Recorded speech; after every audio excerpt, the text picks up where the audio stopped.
I'm Abby. I'm here at Wild Wisteria Bed and Breakfast in Chadsport, Pennsylvania. Today I'm going to show you how to make our signature recipe, the French toast croissant. So first we're going to mix all of our dry ingredients in here, and then we're going to mix our wet ingredients, and we'll just go step by step and show you how it's done. So we start with 1 cup of flour. We'll just kind of spread that out here. And then you get a 1/4 cup of sugar. Same thing. And make sure you just kind of spread it in together with each step. That way you get a nice consistency through everything. You don't have any issues with mixing it. 2 teaspoons of baking powder.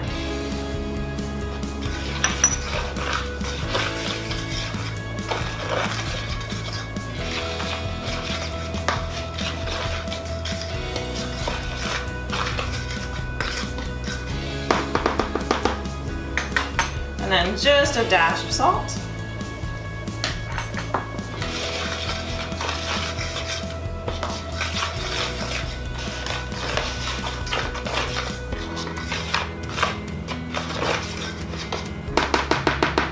And that's it for your dry ingredients.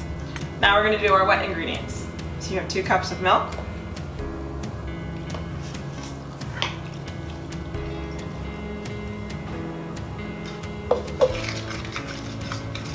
Mix that in there.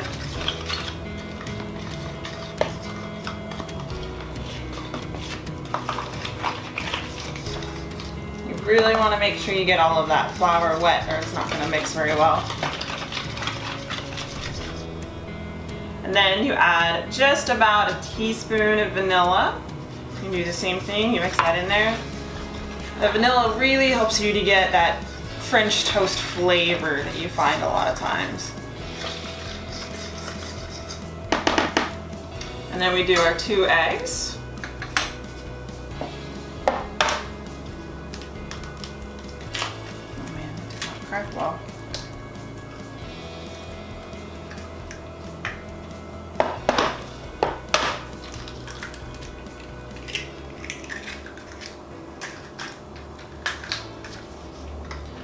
Same thing, make sure you break the yolk and then just mix them in there nice and good.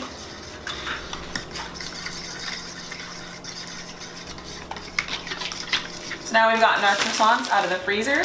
We'll normally freeze them generally overnight. It actually makes it much easier for this recipe because they're not soft enough to where they fall apart. So we got them out of the freezer, and then we're going to cut them all in half lengthwise. When you're doing this, make sure you're very careful. I like to use a serrated knife. It makes it much easier. And you cut them in half, just like that.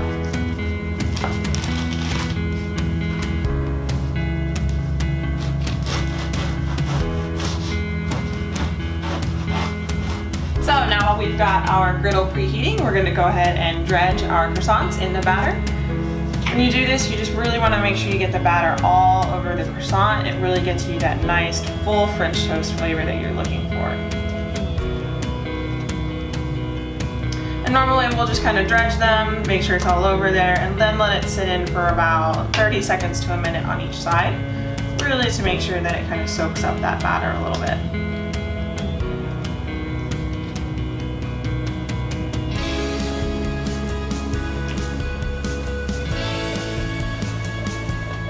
Alright, so now that our croissants have been dredged and they sat in the batter, they've soaked it up a little bit, it's time to throw them on the griddle and let them cook.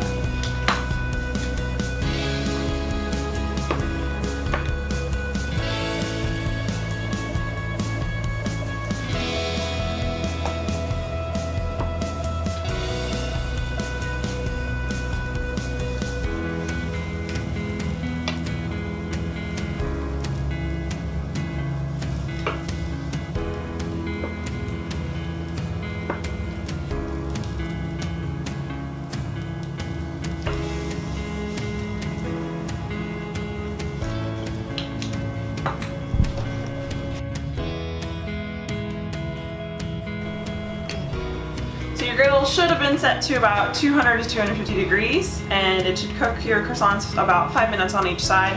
But it's really one of those things where you just kind of, sometimes you have to flip it and see, and let it cook how it will. Some days they like to cook quicker, some days they like to cook slower, so it's just a matter of feeling it out and playing around with it. I'll let those cook for a little bit longer too. So once your croissants have cooked through really well, it's time to plate them.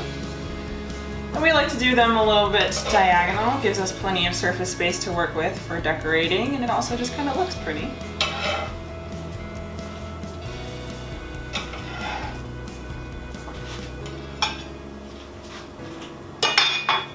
So you can decorate these with a variety of things. Normally berries are your best option. We like to do strawberries. I know I've done strawberries and blueberries before, and that works really well. But you can do blackberries, raspberries. Another really cool opportunity for you is to do a strawberries chocolate chips combination if you find that you like chocolate chips. So we'll just throw some berries on there, make them nice and pretty, get that really nice fruity flavor added to your French toast just to make it kind of individual. And then just do a little bit of powdered sugar, or a lot of it if that's what you like. And then you just top it off with a little bit of whipped cream. Give it a nice, pretty little swirl. And you're all set. That's croissant French toast.